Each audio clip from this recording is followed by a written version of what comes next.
Hi guys, I'm Jen. Welcome to Be Set Free. Thanks for being with me here today. So I wanted to make a video today talking about relationships after narcissistic abuse. Specifically intimate relationships, getting healing. You know, we've gone through the narcissistically abusive marriage or long-term relationship. Specifically after that, I want to talk about. Maybe we've gone through these circumstances, we've gotten out, we have, we saved ourselves, we escaped, right? And we took the time and we did a ton of healing. We spent quite a bit of time being alone and learning how to take care of ourselves, right? Learning how to manage the emotional turmoil that happens after getting out of narcissistic abuse. Because, you know, guys, when we get out of these relationships, it's not just the relationship that has affected us in a very, very hard way. It's a lifetime of it, isn't it? Because as we heal, we realize that this wasn't the only narcissistic relationship we had, was it? Oh my gosh, maybe we realize it's gone from childhood. Maybe we realize we were raised in a narcissistically abusive home. Oh my goodness. So we have so much healing to do. And it's in that space of biting the bullet and being alone that we're able to deal with these emotions. You know, it really takes a warrior, not a worrier, a warrior of a person to be able to be with themselves and not search for a relationship to make themselves feel better when they've been raised in neglect and abuse. We have a dark hole pit inside of us when we're raised like that, and we look for ways to fill that dark hole pit, and that leads us to what we're familiar with, which is other abusive people. And it's the cycle, right?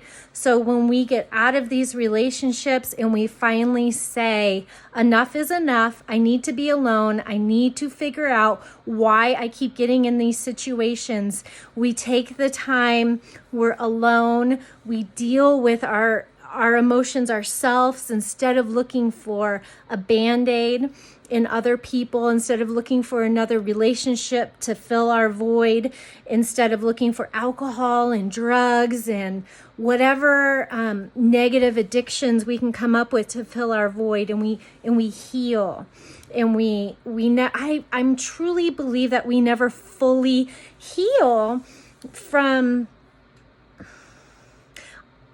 these things. I feel like there's levels of healing for sure. I feel like there's definite understanding that can come, and a lot of puzzle pieces that were mysteries can now be found and put into place. It's awesome.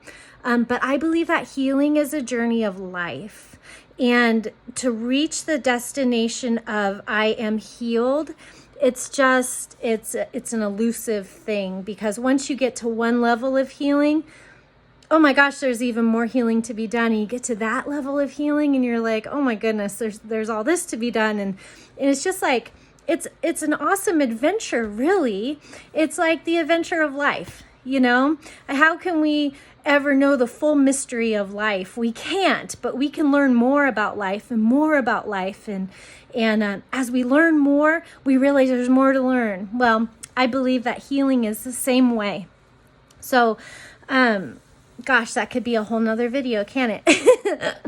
But I wanted to talk to you specifically today about, after we've gone through this time of deep introspection and putting puzzle pieces together of our life and realizing our part in staying in an abusive relationship and because everybody has a part to play, right? In an abusive relationship. And so we had our part to play. Not that we were abusers per se. I'm not saying that, but I'm saying we stayed. Why did we stay? We examine all these things, right? So we've been alone. We've taken the time. We now find ourselves ready to entertain the possibility of having a relationship.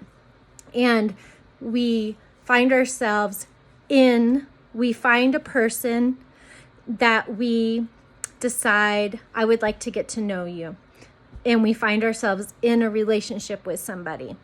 That's what I want to talk about right now, because that is a very intense process for those of us. I think just naturally it is, but for those of us who have suffered great abuse and tragedy, great misfortune and trust being broken and just complete deception, sexual abuse and everything, it can be hard, right? So what I want to say is, what I've noticed is healthy people, there's nobody who is truly healthy and on the right path, right? But there's people who have good intentions and who are trying and who are self-aware, who won't blame you for their feelings, who take responsibility for their stuff, who care about other people. There are these people out in the world that we can be in relationship with. And what I noticed is they're like us. We're like that, right? But when we get together and have intimate relationship with somebody like that, since we've only been with an abuser and a manipulator, people like that, the love they have to offer is different. These people aren't love bombing. So when they're showing you love, you may not notice because it's not so extravagant and in your face. It's not sweeping you off your feet. And you may think, wow, this guy or this girl, I don't really think they're into me. This doesn't feel like they're into me. But they totally are. And we just can't see the signs because we're so used to the love bomb, right? We're so used to being in an environment with our partner where they're maybe hypersexual. And this person who is more normal, I even hate to use that word, but normal, they're not personality disordered, let's say that. They aren't looking at you as a sexual object. Yes, they may be attracted to you, but they're not constantly praising your body. They're not trying to touch you all the time. They're not saying sexual comments to you. So you may think, gosh, they're not attracted to me. You know what? There's this whole thing missing. Why aren't they even wanting to kiss me? Like, I just don't even feel like they're attracted to me, but they're treating you with respect, right?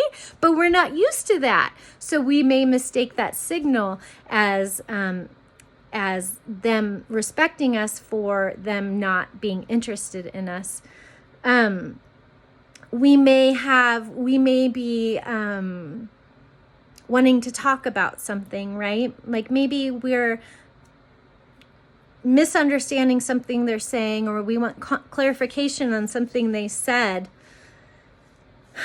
And in our minds, if we bring it up, we think they're going to blow up. We think they're going to dismiss us. We think it's going to be an argument.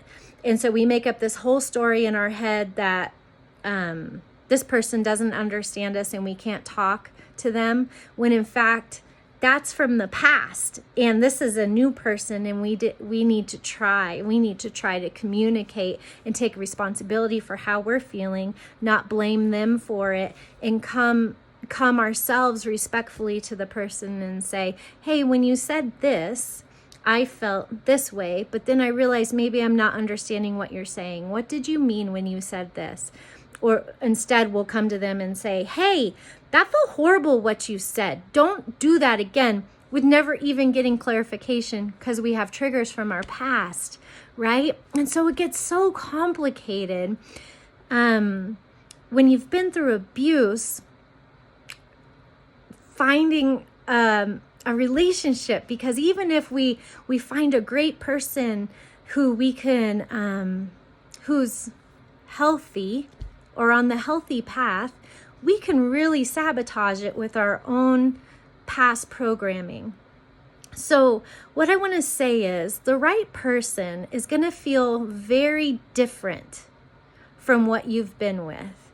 You are going to put yourself through emotional turmoil for a while because you're going to have so many triggers coming up for you that can only really come up for you in a relationship with another person. We can do so much healing on our own. Be happy with ourselves. Be happy to be alone. Realize our past and why we behave the way we do, and why we did the things we did, and why we put up with the things we did.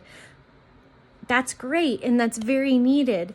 There's a whole nother slew of healing to be done when you get into an intimate relationship with somebody else.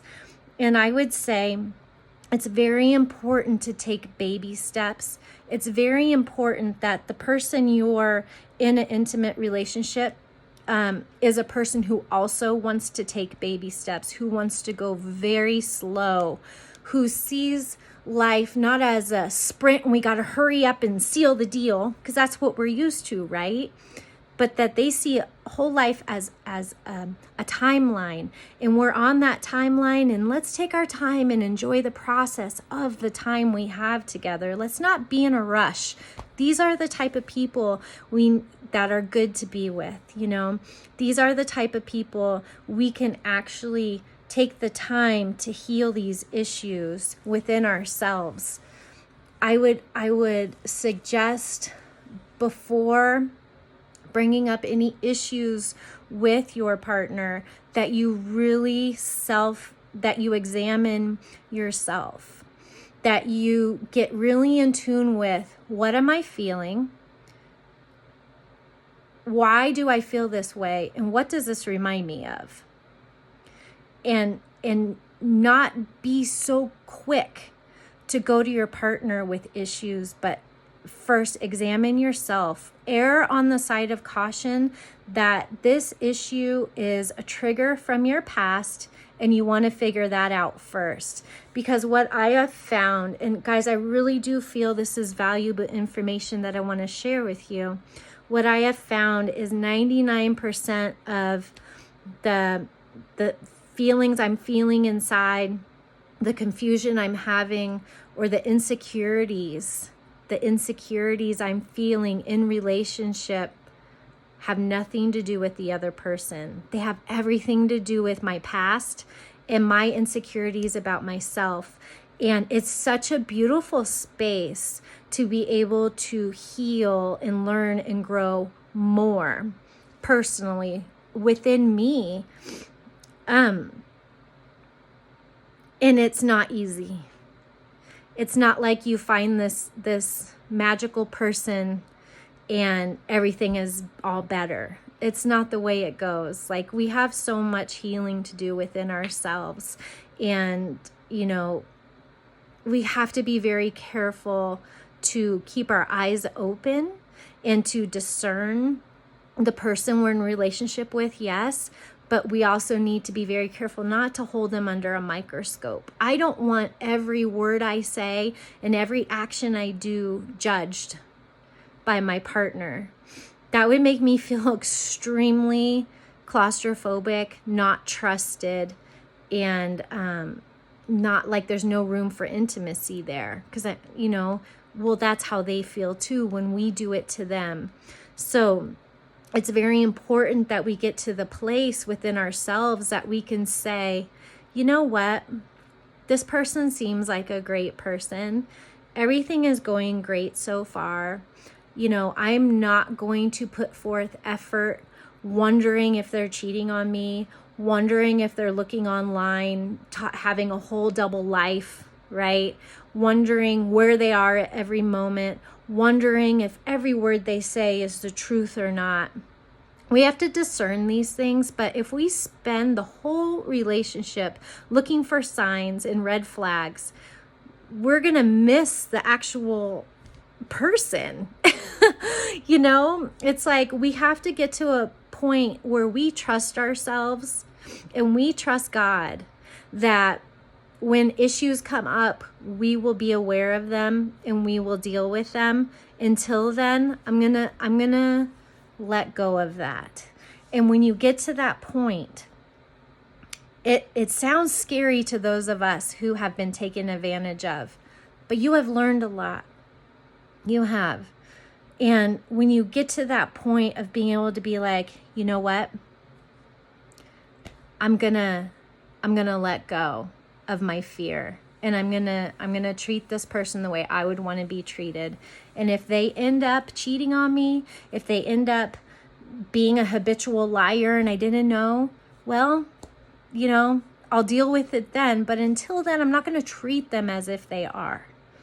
And that is a huge place to get to.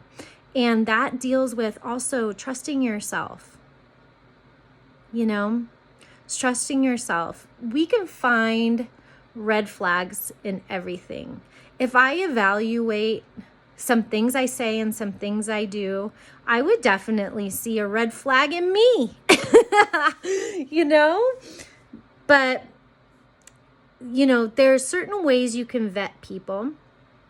There's certain things you have to do in order to have a baseline and feel like, okay, things are checking out and I can get to this place where I'm not going to worry about you and what you're doing when I'm not with you. I'm not going to worry about you every time you're on your phone. I'm not going to worry about whatever it is that worries you.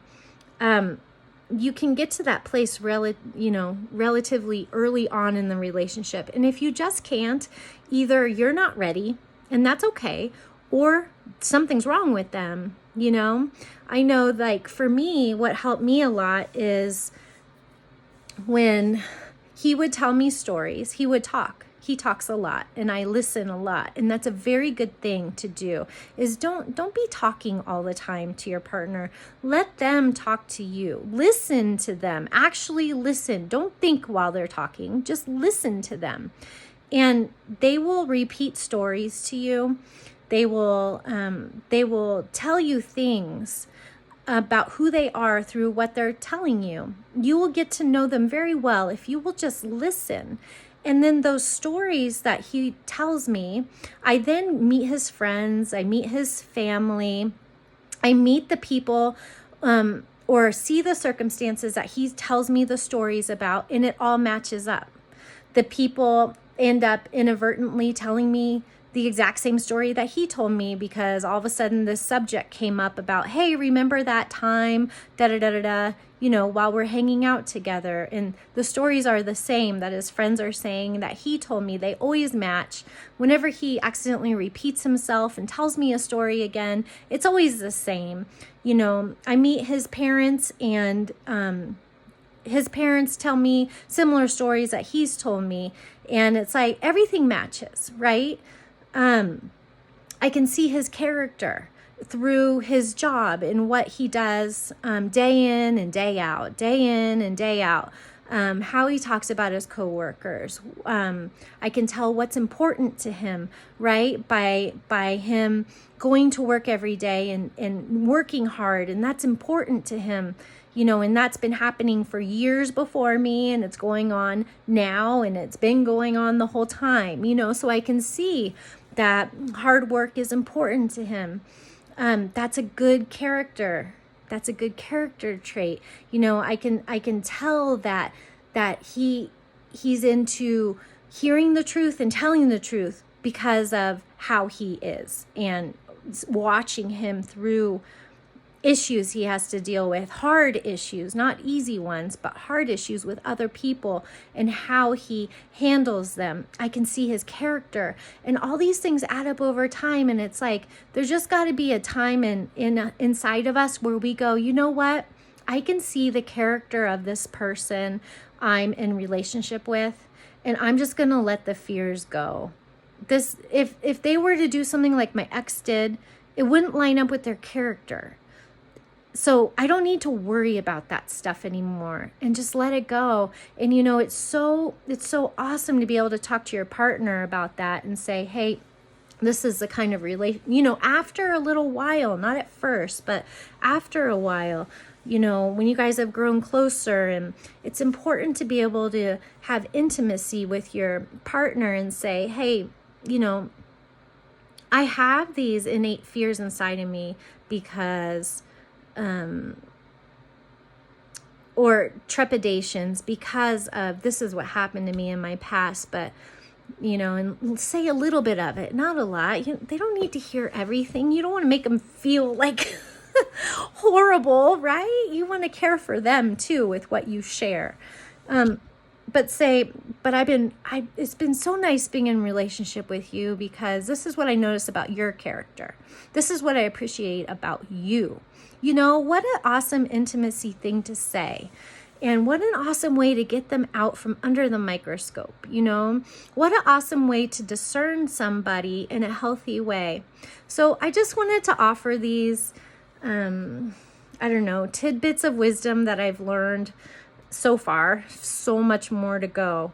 And just encourage you that getting in another relationship after all the time I've stated, then it's time, it's going to be difficult inside of you, but that doesn't mean it's wrong.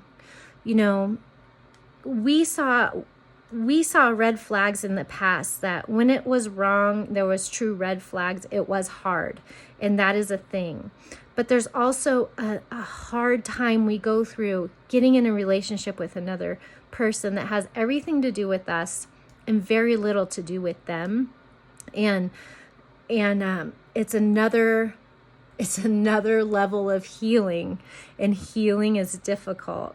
Okay, so I just wanted to encourage you with that. I hope that helps somebody.